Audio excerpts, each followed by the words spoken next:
Assalamualaikum warahmatullahi wabarakatuh. Bismillahirrahmanirrahim. Alhamdulillahirabbil alamin. Wassalatu wassalamu ala sayyidil mursalin Sayyidina Muhammadin wa ala alihi wa sahbihi ajma'in, amma ba'du. Para pemirsa dimanapun Anda berada, alhamdulillah pada hari ini kita masih diberikan oleh Allah nikmat hidup, sehingga kita masih diberikan kesempatan oleh Allah untuk menambah amal ibadah kita kepada Allah Subhanahu wa Ta'ala. Hidup adalah nikmat yang luar biasa. Artinya ketika Anda diberikan hidup oleh Allah, maka kesempatan besar Anda menambah amal ibadah semakin dekat kepada Allah Subhanahu wa Ta'ala. Dan ketika kita bicara tentang ibadah, maka seluruh kebaikan yang diridhoi oleh Allah adalah merupakan ibadah. Tapi ibadah-ibadah itu tidak akan diterima oleh Allah kalau tidak didasari dengan keikhlasan kepada Allah Subhanahu wa Ta'ala. Sebesar apapun kebaikan yang kita lakukan, segede apapun yang kita sumbangkan, tapi jika tidak didasari oleh keikhlasan kepada Allah, maka amal itu menjadi sia-sia dan tidak akan diterima oleh Allah Subhanahu wa Ta'ala. Oleh karena itu, junjungan kita baginda Nabi Muhammad SAW bersabda, innamal a'malu binniyat. Sesungguhnya amal perbuatan, amal kebaikan itu sangat tergantung dengan niatnya. Walikulli imri'in ma nawa. Setiap orang akan diberikan balasan sesuai niatnya.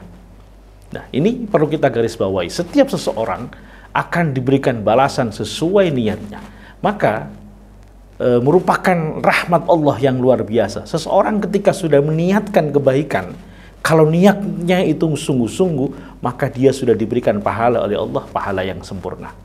Dalam hadis yang lain, Rasul mengatakan, man hamma bihasanatin falam ya'malha falahu hasanatun kamilah, au kama qala.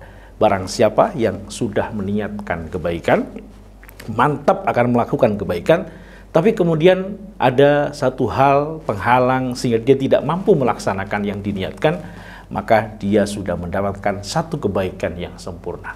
Maka niat ini sangat inti. Maka dalam hadis yang lain disebutkan, niyatul mu'mini khairun min amali. Niat seorang mukmin itu lebih hebat dari amalnya. Kenapa demikian? Karena terkadang orang tanpa amal dengan niat saja dia diberikan pahala oleh Allah Subhanahu wa Ta'ala. Tapi meskipun amalnya hebat luar biasa, besar, tapi tanpa didasari niat yang tulus karena Allah, maka amal itu tidak diterima oleh Allah Subhanahu wa Ta'ala. Seorang ulama memberikan satu nasihat, dan ini disampaikan dalam kitab Ta'lim Muta'allim. Beliau mengatakan, kam min amalin bisuratid dunya yusbihu amal al-akhirah bi husnin niyah. Berapa banyak amal yang casingnya duniawi. Kita kerja, casingnya duniawi, seolah-olah hanya mencari duit. Itu casingnya. Tapi perbuatan yang casingnya duniawi ini tiba-tiba berubah menjadi amal ukhrawi, amal akhirat, bi husnin niyah, karena niat yang baik, karena niat yang benar. Jadi kalau kita mencari nafkah, diniatkan untuk melaksanakan kewajiban kita yang dibebankan oleh Allah kepada kita sebagai kepala keluarga, maka kita berarti sedang melaksanakan perintah Allah, berjuang di jalan Allah Subhanahu wa Ta'ala.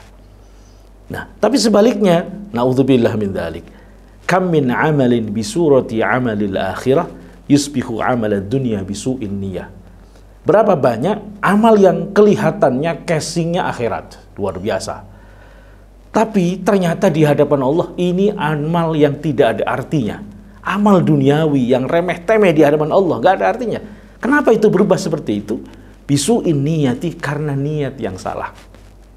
Maka kalau kita ingin mendapatkan rahmat Allah Subhanahu wa Ta'ala, diberikan pahala oleh Allah, dan kemudian nanti ditempatkan di surganya Allah Subhanahu wa Ta'ala, maka yang pertama kita harus beramal soleh. Yang kedua, amal soleh tersebut harus betul-betul diniatkan ikhlas tulus karena Allah Subhanahu wa Ta'ala. Apapun bentuk amalnya, selama amal itu baik, tidak melanggar aturan syariah, kalau diniatkan karena Allah, maka bisa berubah menjadi ibadah yang luar biasa. Oleh karena itu, kita tidak boleh meremehkan satu perbuatan yang positif. Bisa jadi karena amal atau perbuatan yang dianggap remeh itu ternyata menjadi besar dan besar, karena ternyata disitulah ada ridhonya Allah Subhanahu wa Ta'ala. Nabi pernah menyatakan dalam satu riwayat yang maknanya kurang lebih, ra'aitu rajulan yataqallabu fil jannah fi syajaratin qata'aha kana yu'dhil mu'minin. Aku melihat seorang yang mondar-mandir menikmati fasilitas surga, luar biasa, dia luar biasa menikmati surga. Kenapa itu? Fi syajaratin. Itu ia dapatkan gara-gara ia sewaktu di dunia pernah menyingkirkan pohon yang terjatuh yang mengganggu lalu lalang orang yang berjalan, dan disitulah turun ridha Allah Subhanahu wa Ta'ala, rahmat Allah. Dia betul ikhlas ketika menyingkirkan pohon tersebut, maka dibalas oleh Allah dengan surganya Allah Subhanahu wa Ta'ala. Maka intinya hidup ini adalah untuk beramal soleh, dan jangan lupa kalau beramal soleh ikhlaskan, tuluskan kepada Allah Subhanahu wa Ta'ala.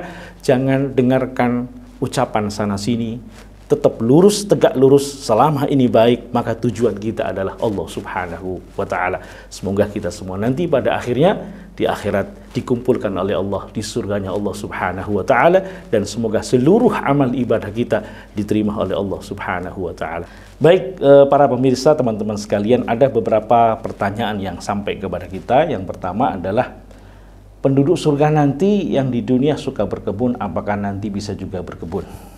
Subhanallah, di surga itu pernah digambarkan oleh baginda Nabi, ma la ainun ra'at wala udhun sami'at wala khatara bi bali ahadikum. Kurang lebihnya begitu.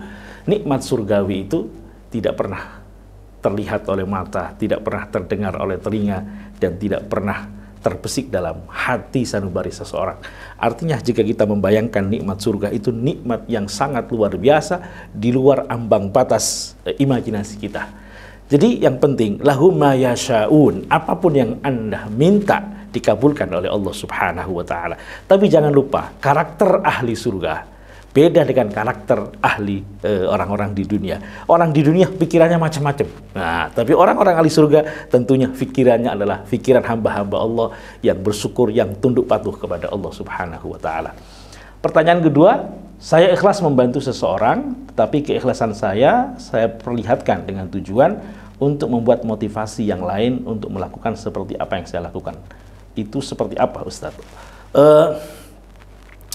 Tentunya para pemirsa sekalian yang dirahmati oleh Allah Subhanahu wa Ta'ala, keikhlasan itu adanya dalam hati.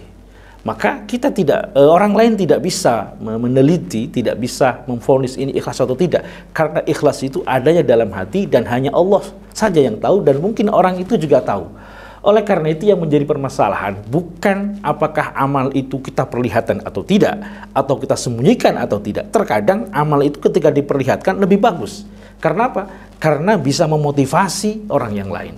Kita ingat sabda Rasul, man sanna sunnatan hasanatan fil Islam falahu ajruhu wa ajru man amila biha.